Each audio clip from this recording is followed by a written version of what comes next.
Assalamualaikum warahmatullahi wabarakatuh. Alhamdulillahirabbil alamin wa bihi nasta'in ala umuri dunya waddin. Wassalatu wassalamu ala sayyidina Muhammadin wa ala alihi wa sahbihi ajma'in. Amma ba'du. Perkenalkan, nama saya Muhammad Amin. Di sini saya akan membacakan sebagai UAS matkul peradaban secara agama Islam Indonesia. Jadi saya akan menyampaikan teori masuknya Islam ke Indonesia. Yang pertama, mengikuti teori Arab atau Mekah. Teori Mekah mengatakan bahwa proses masuknya Islam ke Indonesia adalah langsung dari Mekah atau Arab. Proses ini berlangsung pada abad pertama Hijriyah atau abad ke-7 Masehi. Tokoh yang memperkenalkan teori ini adalah Haji Abdul Karim Amrullah atau Hamka. Ia adalah salah seorang ulama sekaligus sastrawan Indonesia yang menolak seluruh anggapan para sarjana Barat yang mengatakan bahwa Islam datang ke Indonesia tidak langsung dari Arab. Bahan argumentasi yang dijadikan bahan rujukan Hamka adalah sumber lokal Indonesia dan sumber Arab. Menurutnya, motivasi awal kedatangan orang Arab tidak dilandasi oleh nilai-nilai ekonomi, melainkan didorong oleh motivasi spirit penyebaran agama Islam.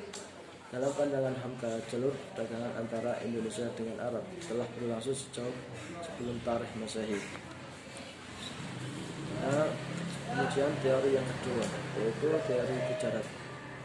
Teori Gujarat mengatakan bahwa proses kedatangan Islam ke Indonesia berasal dari Gujarat pada abad ke-7 Hijriah atau abad ke-13 Masehi. Gujarat ini terletak di India bagian barat, berdekatan dengan Laut Arab.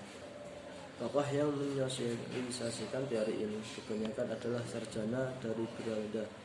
Sarjana pertama yang mengumumkan teori ini adalah Johnson P. Jenapel dari Universitas Leiden pada abad ke-19, bahwa menurut beliau orang-orang Arab bermadzhab Syafi'i telah bermukim di Gujarat dan Malabar sejak awal Hijriyah abad ke-7 Masehi.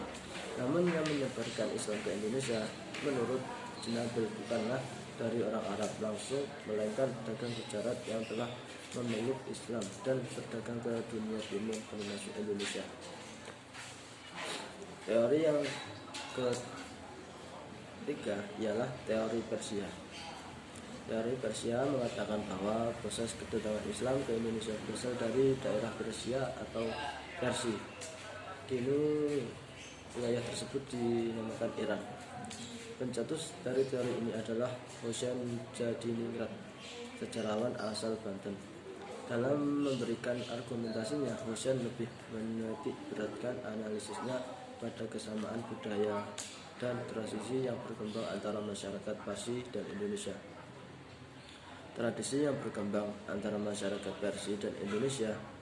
Tradisi tersebut antara lain tradisi merayakan 10 Muharram atau dinamakan Asyura sebagai hari suci kaum Syiah atas kematian Sayyidina Husain bin Ali, yaitu cucu Nabi Muhammad SAW, seperti yang berkembang dalam tradisi tabut di Pariaman di Sumatera Barat. Istilah tabut keranda diambil dari bahasa Arab dan ditranslatasi melalui bahasa Persia. Tradisi lain adalah ajaran mistik yang banyak kesamaan, misalnya antara ajaran Syekh Sidi Jenar dan dari Jawa Tengah dengan ajaran Sufi Al-Halaj dari Persia. Namun menurut Azumardi Ajra ada kelemahan-kelemahan dari teori-teori yang dikembangkan di atas. Teori India atau teori Gujarat menyebutkan agama Islam masuk ke Indonesia melalui para pedagang dari India Muslim Gujarat yang berdagang di Nusantara pada abad ke-13.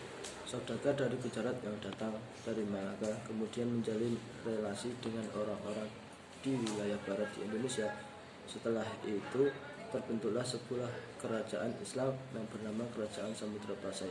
Selain itu, teori ini juga diperkuat dengan penemuan makam Sultan Samudra Said Malik As-Soleh pada tahun 1297 yang bercorak gujarat.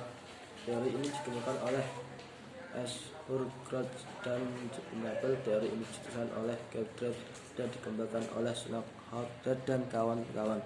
Teori India atau teori Gujarat ini juga diyakini oleh sejarawan Indonesia Sucipto Wirjosuprato. Soal awal mula masuknya Islam di Indonesia adalah melalui India dalam kurung Gujarat.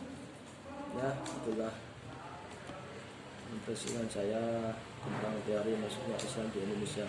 Apabila ada salah, saya mohon maaf. Saya akhiri. Wassalamualaikum warahmatullahi wabarakatuh.